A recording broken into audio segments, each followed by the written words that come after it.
how did you get that footage of Diddy? I figured most journalists would not disclose their source. If Sean Combs watches this, what do you think he's going to feel? I think he's going to say this is the best documentary I've seen in a long time. Diddy sent those to 50? Diddy's like funeral flowers. Does he know y'all have this in the doc? I would doubt. My favorite villain? I kind of like Diddy. There are no misconceptions about me. Jay-Z is setting Diddy up. Jay's definitely. Jay helped you? Yeah. How did you As a competitor. explain it? Yeah, because he never was someone that you communicate with that you're like friends with the person. But I always respected him because he was never an actual competitor in actual fact. He was someone who was a competitor to perception. How close was Diddy and Jay-Z? They was close enough that they wasn't playing basketball, they wasn't playing baseball, they wasn't playing football, and they wasn't playing hockey or soccer for Diddy to come on stage, pat him on his and then make the statement to people in the world that can't nobody call me Sean but Jay-Z. And B was, one time she jumped off of the ledge. She ain't running over because she thought me and Jay had issues. And I was like, what the? And I was like, did she really just jump down and run over here like that? Beyonce jumped off a ledge. Yeah, what happened? It was in the Cosmopolitan, huh? She really a superhero. She jumped down and no, she was like, this what? Like that Bonnie and Clyde for real? You try this or what, boy? I'm here. Word. She down like at me. She like, I said, was Solange with her? She looked at me like that. A new storm may be brewing, one that brings together old rumors, recent controversies, and allegations that many people thought had been left in the past. At the center of the conversation is 50 Cent, who has spent years publicly challenging figures he believes have been protected by the entertainment industry, with Diddy being one of his most frequent targets. But now, 50 Cent appears to be suggesting that the story could go beyond one music mogul. His recent comments have sparked speculation that the next wave of public scrutiny could involve some of the biggest names in entertainment, including Jay-Z, Beyonce, and Oprah Winfrey. These are powerful figures who have been mentioned in various rumors and online speculation over the years, but it's important to separate those claims from verified facts. The latest buzz began after 50 Cent appeared to hint that he may have additional footage connected to people within the wider circle surrounding the Diddy controversy, suggesting that his documentary project could be only the beginning. Then came a short message that sent social media into overdrive. You're next. Fans immediately began asking whether the message was directed at Jay-Z and Beyonce, although the actual target and meaning have not been independently confirmed. That uncertainty only fueled more questions. Why would these names be mentioned now? And what connection, if any, do they have to the material 50 Cent says he has?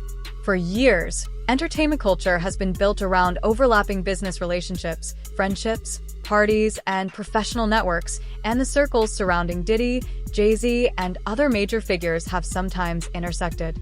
But being part of the same social or professional circles does not, by itself, establish wrongdoing. What 50 Cent's comments have done is reignite public interest in those connections and encourage people to look back at old footage, stories, and claims with fresh scrutiny. If he truly has new material to release, the evidence itself, not online speculation, will ultimately determine whether there is anything significant behind these latest hints. And if his promises turn into something concrete, this story could be far from over. Private conversations, and that he and Diddy could talk openly, and Mark could talk to Diddy not just as a client but as a person, and try to guide him in a time leading up to his arrest. And unbeknownst to Mark Agnifilo, Diddy has got this guy recording the conversation as he's sitting there saying, "You are screwing this up, you are messing up this case, we're losing." And knowing that that's on tape, and it's almost like he's performing for the camera and not telling Mark what's going on. And the really enraging part about it is that Mark Agnifilo won this case for Diddy with legal strategy. It wasn't just an accident that this jury that had heard all of this in the news before the trial voted not guilty on all the serious charges. It was Mark Agnifilo that did that. Yet Diddy secretly records this guy and embarrasses him. And yeah, you could say, well, Diddy never expected that it would end up being broadcast somewhere else. Well, okay, but Diddy was planning on using it, or he wouldn't have had it recorded in the first place. So it's just really, really unfair. And I know that in a way this sounds crazy, that I'm getting so upset about Diddy, and yet there's video of Diddy beating Cassie. Well, that's horrendous, but that doesn't mean you can't look at something else as well. And I just think, as a lawyer, I just think this is just so outrageous that he would do something like this, and not even understanding what Agnifilo's legal theory was. Because I will tell you that when we did our first documentary on Diddy, which was 8 months before the trial, Mark Agnifilo said to me on camera that he is going to tell this jury that this was a successful black man that prosecutors were trying to take down because they couldn't get into his bank accounts because they were clean, and he couldn't deal with they couldn't deal with taxes because he wasn't committing tax fraud. So they go into his bedroom. And that's what Mark Agnifilo said 8 months before. And he goes into the trial and he essentially wins that argument. Whether you believe it or not, a jury that sat through the whole thing, they believed it, and ultimately they convicted him on this BS Mann Act thing. So Diddy won that case. And one of the reasons he won the case is something that Agnifilo got criticized for. That when he did the documentary with me, he was making a joke about the baby oil. Remember, he said, oh, well, I didn't know he bought in bulk. He must have bought 1,000 bottles at Costco. And a lot of people just slammed him for that and said, how dare you? You're being disrespectful. The baby oil is the smoking gun in this case. Agnifilo knew all along that the baby oil was Diddy's best defense. Because when Agnifilo got before that jury in closing arguments, he looked at them and he said, well, the feds came in with their armor and artillery and guns. And what did they do? They got 1,000 bottles of baby oil off the streets. Ooh, he said, the streets are safer now. And the jury laughed. And that laugh told Agnifilo he should keep going on that. And that the trial itself was absurd because the baby oil was... As the years passed, Jay-Z continued building relationships with some of the most influential names in entertainment, including Diddy, Oprah Winfrey, and executives connected to major media and corporate networks. And whenever 50 Cent believed powerful people were receiving special treatment or avoiding scrutiny, he had a familiar response: sarcasm, public criticism, and strategically timed social media posts. But this time, the tone appeared different. 50 Cent seemed to direct a warning toward Jay-Z, fueling speculation that he could have footage or other material involving the Carters. That immediately caught people's attention because of 50's reputation for turning online provocations into larger public controversies. However, whether he actually possesses significant evidence has not been independently established, so the claims remain speculation until any material is released and verified. This is also where Oprah Winfrey's name became part of the conversation. People began asking why Oprah was being discussed alongside Jay-Z, Beyonce, and figures associated with Diddy. Part of the answer comes from 50 Cent's long history of criticizing Oprah and questioning the way she has used her platform. He has previously argued that she was selective in the people and issues she chose to scrutinize, particularly during the height of the #MeToo movement. He has also pointed to her involvement in documentaries concerning R. Kelly while contrasting that with her past professional association with Harvey Weinstein, a comparison that has been a recurring part of his criticism. On a more personal level, 50 Cent has also repeatedly mentioned that Oprah once declined to interview him. For his supporters, that history helps explain why her name is resurfacing now. But while the connections and past criticisms may generate headlines, they should not be mistaken for proof of wrongdoing. Until verifiable evidence emerges, The bigger story remains what 50 Cent actually has, what he intends to release, and whether his latest warnings amount to anything more than another round of social media controversy. Lights on someone new after the Diddy Netflix documentary. If you aren't aware, 50 Cent has been getting insane feedback from the Netflix documentary he made on Diddy. Sean Combs' The Reckoning is what it's called, and it's #1 all over Netflix, beating even Stranger Things. Diddy himself has responded to it, saying the stories are false, of course, denying everything, and even trying to do a cease and desist on the Netflix documentary. And after this Diddy documentary, a lot of people have been wondering who's the next person that deserves to get exposed. And Jay-Z is the one that a lot of people are pointing their finger at. And the reason why Jay-Z has been getting a lot of this type of backlash is because Jay-Z was really close to Diddy. At one point, Diddy was even calling him his brother, and that Jay-Z's the only one that can call him his real name, Sean. That maybe there's something on Jay-Z's side that has been going on behind the scenes. Now, there hasn't been any solid proof yet, but Nicki Minaj has been going at Jay-Z for quite some time, talking about Jay-Z is manipulative and he steals, and he's been pushing a narrative, and that Roc Nation has control and power over a lot of things. And I can kind of understand where she's coming from to a certain extent. We got to remember when Jay-Z went up on the Grammy stage and said Beyonce never won Album of the Year and complained about that, literally the following year, Beyonce wins Album of the Year. Which is just something like, that doesn't show you that there is some power going on there, that there is something behind the scenes that Jay-Z controls. It's clear as day that it's all politics on who wins Grammys, you know, who gets the better light and things. So that kind of opened my eyes, you know, as to Roc Nation's power and how they manipulate things in the media. I'll never forget, Jay-Z would get this like special treatment all the time when it comes to the media. I mean, Hot 97, when they interviewed Jay-Z, they literally rolled out a red carpet. They never did that for any other artist. So Jay-Z's always had this kind of special treatment when it came to things. But now the question is Jay-Z involved in crazier things? I mean, there's been a lot of speculation in a lot of different ways, and people are pointing their attention towards 50 Cent wanting him to do a Jay-Z documentary. And it looks like he might actually do it, because on Instagram he posted a drawing of Jay-Z that kind of makes fun of his looks, and he posted that photo and he said this in the caption: "Please stop sending me stuff like this. I'm not gonna post it." Basically making a joke, you know, because obviously he posted it on his social media. But, and here's the interesting but in this, is someone commented on the post, and the comment got liked by 50 Cent. And this is the comment. It's from Dom KMDA. I hope I pronounced that right, Dom Kanmada.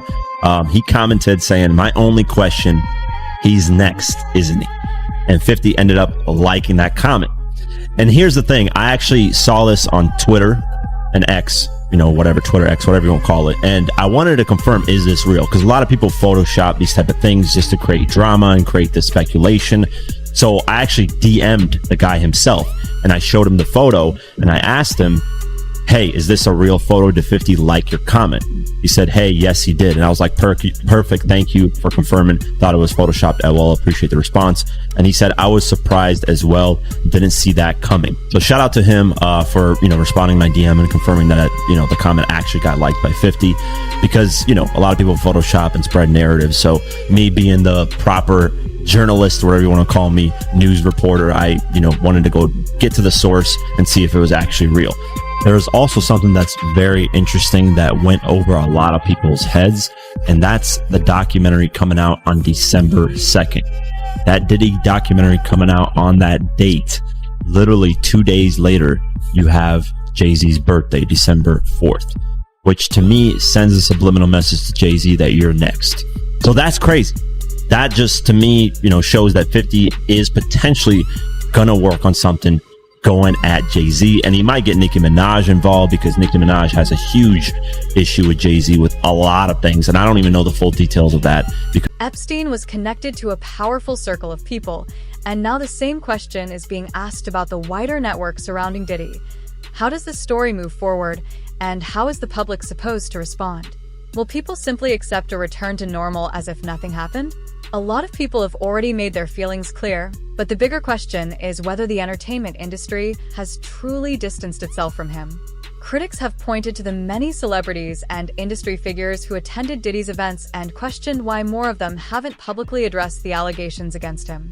Instead, Some responses have been vague, with people essentially saying, "Let God handle it." But critics argue that silence isn't the same as accountability. If the allegations involve someone you loved, would "let God handle it" really feel like enough of a response? At the same time, publicly defending someone accused of serious wrongdoing could carry major consequences for a celebrity's reputation and career, which may help explain why some people choose to remain silent.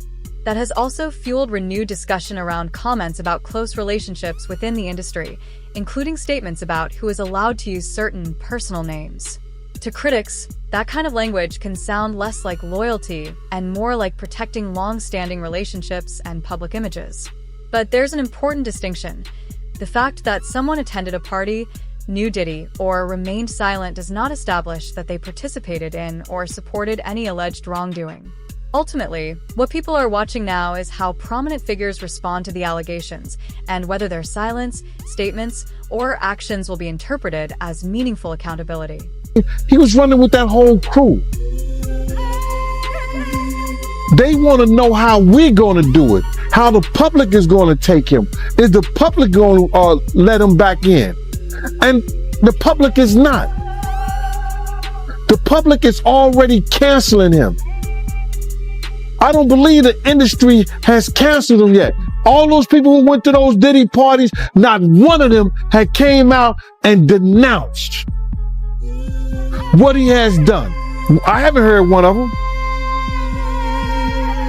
I have not heard one person denounce, "Well, man, let God handle it. Get the hell out of here. Get out of here with that." If that was your daughter, would you let God handle it? All those people, they ain't denounced him. They ain't definitely, they can't come forward and say, "Yo, I support him," because it would mess up their brand. It would mess up their brand. Jay-Z. We the only one could call each other Sean. Jay is the only one could call me Sean. I'm the only one could call him Sean. Get the hell out of here. If that ain't no fun boy stuff.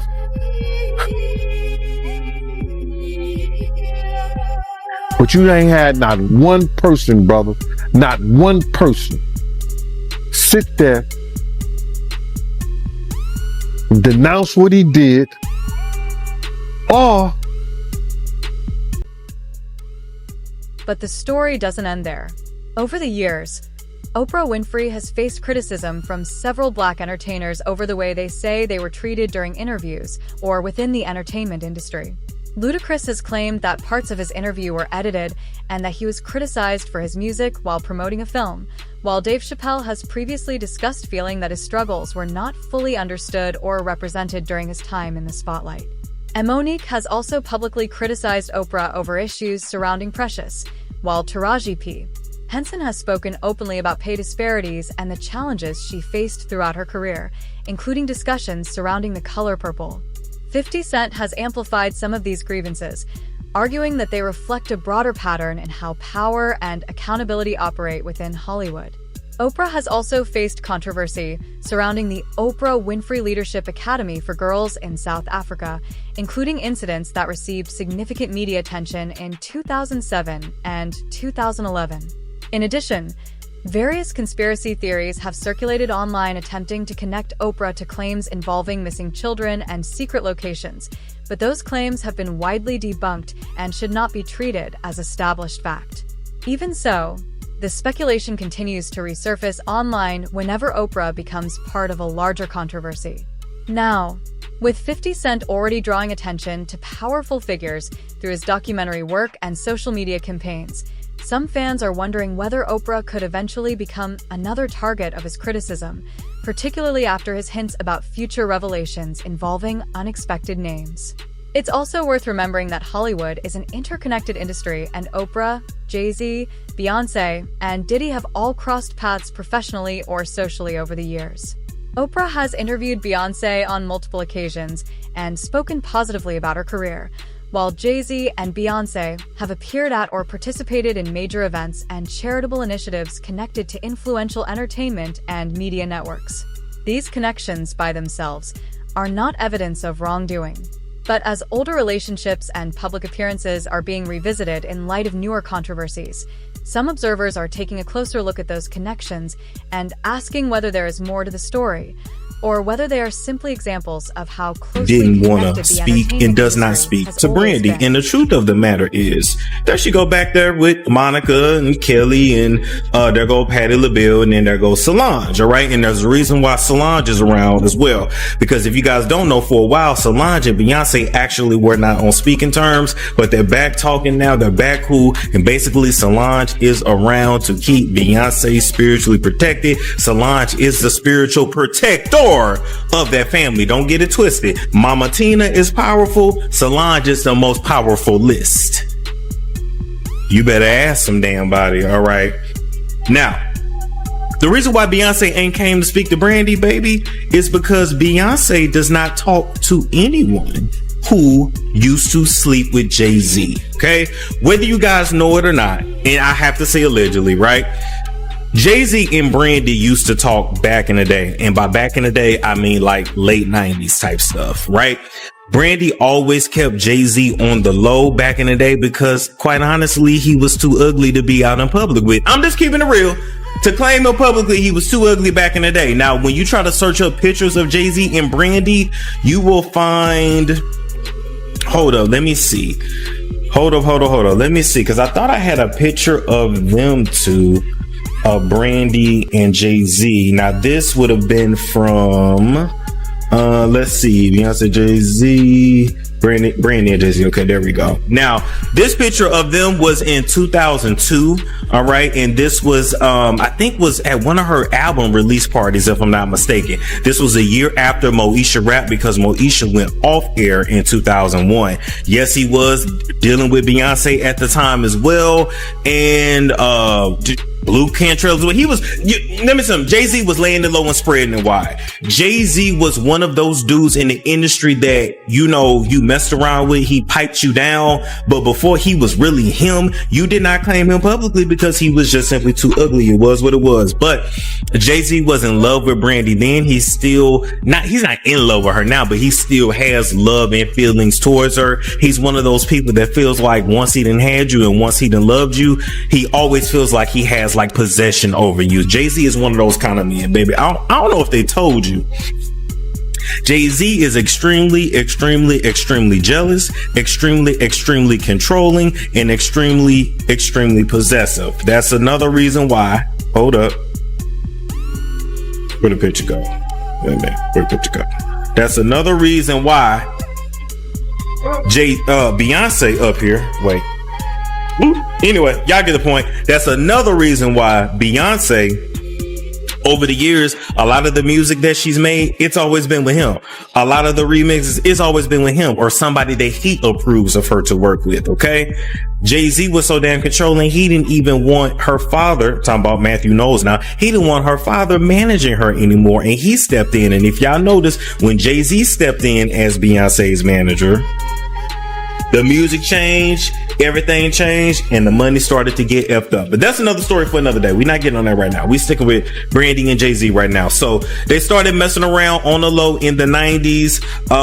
Even to the early 2000s, they were still messing around. I'm not exactly sure which year the relationship officially ended, but just know that Jay-Z was just basically good for, that was what he gave. He gave big, I don't know no other way to put it, but he was like, for the ladies that's watching, you know, like if you ever dealt with like a tall, ugly with big pipe, you went to him to get piped down, but you would not like ever like claim him like that because he was just super ugly. It was what it was. And before he really blew up, didn't nobody want to be seen with him like that. It is what it is. And quite frankly, Jay-Z dated a lot of your favorite female stars from back in the day, but they would. Diddy and Jay-Z have also shared a long-standing professional connection, working together on music, appearing at major industry events, and moving within many of the same high-profile business and entertainment circles. Whenever discussions turn to the influential network surrounding Diddy, Jay-Z, and Beyonce are often brought into the conversation, not because they have been accused of any specific wrongdoing, but because of their documented proximity within the entertainment world. Over the years, the same award shows, industry events, business circles, and private gatherings have brought many of these major figures together. And in an industry where relationships, access, and influence often overlap, simply being connected to powerful people can sometimes be enough to attract public attention. Now, as past friendships, collaborations, and appearances are being revisited in light of recent controversies, some fans believe that even celebrities who once seemed untouchable are facing a level of scrutiny they may not have experienced before. But proximity alone is not evidence of misconduct, and any serious claim ultimately needs to be supported by credible, verifiable evidence. Signed his contract. The big one was with Beyonce. When he signed that contract, the marriage contract, he got trophies. Now those trophies came rolling in, buddy. He started getting Grammys left and right, man. I mean, look, if you look at his career, this guy. You're gonna let him say that? Jay was getting Grammys. He had one. Exactly. He had one. And he ain't show up. He has like 20 now. Hold on. He had like 18 since he been down. Look, he had one, bro. Hard Knock Life. You're not wrong. He was one. He got some shit. He's like drinking. His pictures with him. He thinks the cup. Wait a minute. So you're saying the success is derived from the marriage? I've absolutely been treated differently. The accolades. Because he's no longer viewed as what, like a street or gangster rapper. Now he's viewed as a businessman, entrepreneur, family man. And the biggest ones because of the position Beyonce's. Oh, wow. Right? You were connected to the biggest. Jay got it for the music. Jay got it for the music. You didn't see. Nah, he deserved those. I'm sitting there, it was like this, like Black excellence. They're sitting there like, yeah. It's a billionaire brunch. Like, I hate you, man. Unaware of anything going on here. This is the one time I'm gonna be with you this year. Yeah. Come on, bro. That's crazy. He just looking at his watch during the whole Rock Nation, bro. Like, is it 3:30? Yeah, it's almost time to get out. Yo, I feel like I'm normal again. Get me out of here. Oh wow! So that's the deal he signed, huh? Yeah, that's the deal. Like the other ones didn't count as much as that one did. Oh, yeah, before I forget this, we talked about Jay. Proximity to Diddy. You don't think he knew anything? He's seemingly around Diddy a lot. That was a real suburb question. I know, right? Proximity. Hold on. And the proximity. Proximity. That's the SAT hit parade word. I had to learn that. Do you think he knew all of the shit that was going on? Then I was like I don't want to incriminate myself. I know, but the way he said it, like I said, no matter how you answer that, you snitching. That was a nice kind of You asked the question like a fan. Hey, I grew up with white people, but it's one thing I know is how to get a black guy in trouble. But here's a great question. Yo, just give him the Happy Meal before you ask him to snitch, bro. He said, damn, they wasn't even drinking. Speaking of, how the hell you pronounce Lechimendewa. Okay. It's the King's Path. King's Path. Because I know Branson. That's the one I pronounce. Branson. That's the Branson lifestyle. You're gonna be outside. You're not worried that if you throw little and you don't throw out allegations, but like you kind of poke fun at them. You just ask questions. You're not worried that it comes back your way. Like people dig up your past and try to pull stuff up. I don't got that in my past.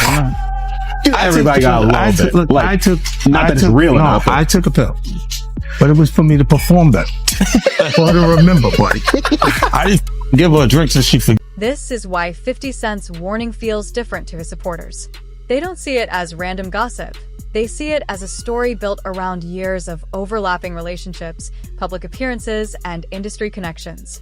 In that narrative, Oprah's past controversies, Diddy's legal troubles, Jay-Z's public image, and Beyonce's carefully managed presence are being viewed as separate pieces of a much larger entertainment network. But it's important to make one distinction clear. Connections and proximity do not, by themselves, prove wrongdoing. What 50 Cent has made clear is that he believes he is no longer intimidated by Hollywood's power structure, and that attitude has become a major part of his public persona. Many people initially assumed his documentary work would focus almost entirely on Diddy, but the conversation has expanded online as fans begin examining anyone who previously worked with him, attended his events, collaborated with him, or moved within the same social and professional circles. That includes artists, producers, executives, and other celebrities who have not been accused of wrongdoing, but have nonetheless found themselves pulled into online speculation simply because of their connections. When 50 Cent began hinting that additional documentaries or revelations could be coming, the online reaction intensified. Not necessarily because those being mentioned are guilty of anything, but because 50 has developed a reputation for challenging powerful figures and keeping controversial conversations alive.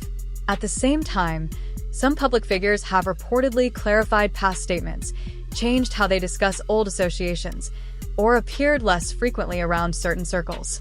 Whether those decisions are strategic, coincidental, or simply part of normal public image management is impossible to know without more evidence, but they have certainly fueled further speculation.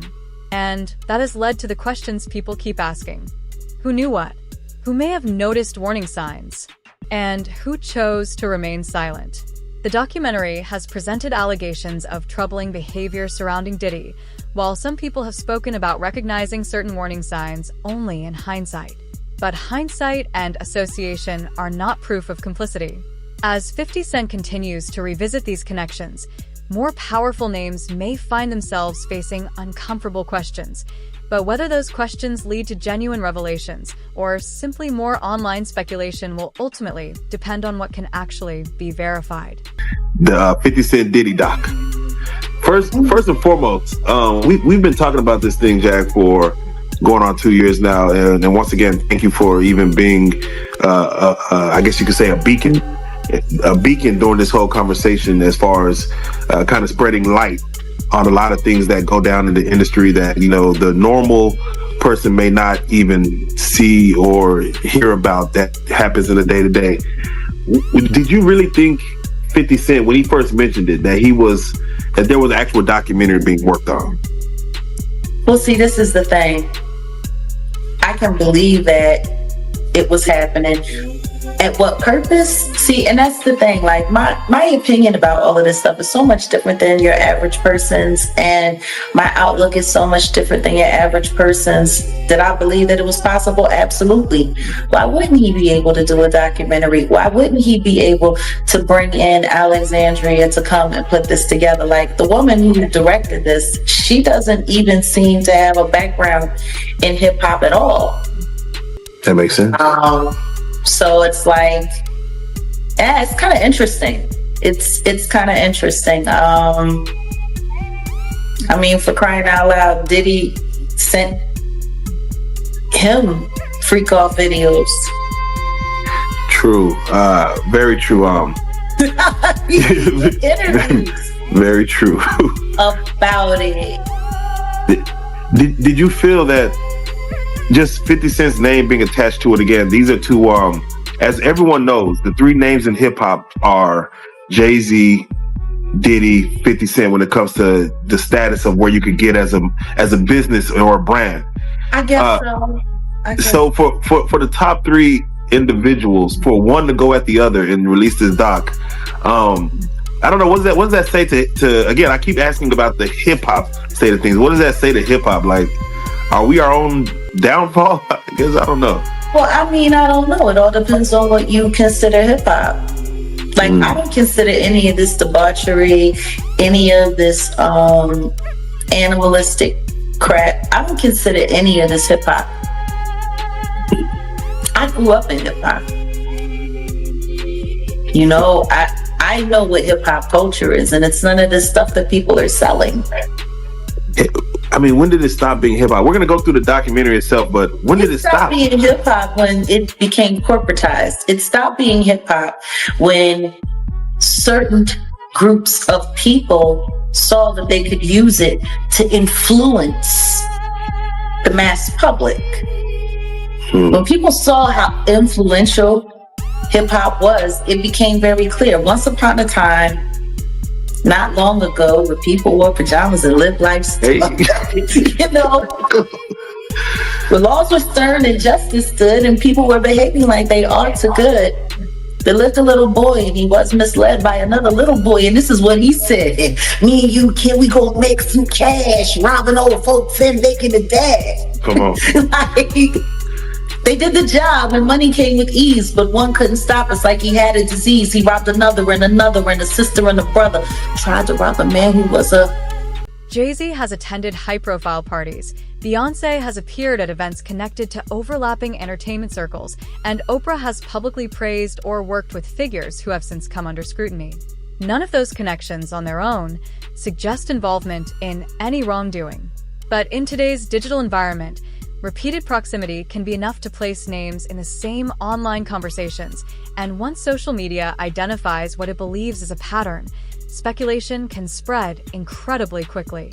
50 Cent has continued to suggest that, from his perspective, this is only the beginning, hinting that more revelations or projects could eventually follow. After directing intense public attention toward one of hip-hop's most powerful figures, some observers now wonder whether a future chapter could involve another major name. That raises a bigger question. Why has 50 Cent positioned himself so prominently in this conversation? His supporters point to the way he has built his career. Rather than depending entirely on traditional industry institutions, 50 has developed businesses, television projects, investments, and a personal brand that give him a level of independence from conventional Hollywood gatekeepers. That independence, supporters argue, allows him to speak more openly and aggressively than many other entertainers might be willing to. Throughout his career, 50 has repeatedly embraced public conflicts with artists, executives, celebrities, and business figures, often using interviews, public records, legal filings, and other available information to support his arguments. That approach has helped strengthen his reputation among an audience that sees him as someone willing to challenge powerful people. So when he suggested that figures such as Jay-Z and Beyonce should pay attention, many online viewers took the comment seriously, not because there is verified evidence of wrongdoing against them, but because 50 has built a reputation for making provocative statements and sometimes following them with action. Whether those warnings eventually lead to legitimate revelations or simply create another wave of online debate remains to be seen. But one thing is certain: when 50 Cent enters a controversy, he knows how to keep both the entertainment industry and the internet watching. Say this in front of a bunch of people in the studio. Me and him got into it that night. And we started snapping and joking and talking to each other. When he said about Danny the Kane, he said they gonna keep on messing with me. Or he said the word effing with me. They gonna keep on effing with me, and I'm gonna when you hear people saying this, this is crazy. This is so crazy right now, because I heard him say it. But to know that he was doing it, it's a whole nother thing. It's a whole nother light right now, bro. He said it. I'ma drug them out and pimp them out to my they keep with me. And he was talking about Danny the Kane as a group. He didn't single out any one of them. But to hear that he did it, that's just crazy to me. We had a big argument and we started talking about each other and what had and what he didn't have. He was calling me, yo, you broke cop. This like, you ain't got nothing I ain't got. I got a watch, you got a watch. I got a ring, you got a ring. I got a chain, I got a home. We went through that whole like that. We start talking about his teeth. You understand? I start talking about, him, his breath, everything. We was going at each other. That next day at his house, he said, yo, Gene, he called me upstairs. And he said, yo, Gene, I couldn't talk to him like that no more in front of people and everything like that. Because I know me and Puff go back from the same gang since 89, 90 when he got jumped in it. You understand? We go back way to that time. So I knew him. You understand? He was like a little nephew. So when he started talking to him, I said, yo, listen here, bro. You don't say shit about me, I won't say shit about you. If you say something, you open up your mouth about me, I'm going to talk about all your green dentures and all that like that. We're not playing them games, bro. You say, all right, Gene, cool. You understand? People don't understand, bro. the love and the power I had, not only in Harlem, Queens, you know, I had dudes all over New York City, from the Bronx, everybody that had mad love for me because I looked out. You understand? I made sure, you know, that people needed knowledge and information on certain things. They had a lot of people that was on parole that was in the music business. I used to save guys by letting them know their rights and what the people could and couldn't do to them. So I had a lot of genuine love from a lot of dudes. You don't be around a K. Slay for over 20-something years, a Chaz Williams over 20-something years, and be some kind of sucker and was right next to him, you know, doing all their functions, all their situations and everything like that, running security for them, making sure their people were safe in the whole 9 yards. You understand? I had my man Pete, you know, I had people calling me, yo, look out for Nate Dogg when he come to New York. Look out for Mac 10, look out for Exhibit, doing stuff like that, Good Brothers and everything like that. So what I'm trying to say to you is that, bro, is that to be at that type of status and be that type of person and do the things that I did, you understand? I had to have people who were in that lifestyle. Fans are now asking whether this moment could change the way the public views Hollywood's most powerful figures. Some believe that if another documentary actually materializes, it could have a major impact on careers, reputations, and long-standing industry relationships. Others think it may simply add another chapter to an already complicated story, while some are predicting nothing short of chaos across the entertainment world. But regardless of which outcome you expect, one thing seems clear. 50 Cent doesn't appear to be finished talking about the subject.